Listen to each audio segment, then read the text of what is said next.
As we discussed earlier, the MOSFET in the saturation region can be used as an amplifier. Similarly, the MOSFET in the cutoff and triode region can be used as a switch. We have studied conditions under which the device operates in each region. Now we will analytically see how each segment is worked. Remember that the MOSFET current voltage relationship is highly nonlinear. Our job is to achieve linear amplification despite that. In our previous modules, we had opened the topic of biasing.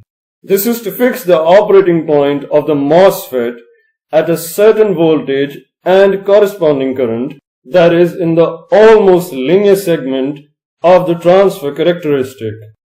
This is different from the current voltage characteristic, though it is also nonlinear. In this regard, we will study the large signal operation of the device, taking into account the DC power supply voltage, the DC source voltage, etc. This will give us an overall view of the biasing. We will also study how the MOSFET can be fully turned on or off to be used as a switch.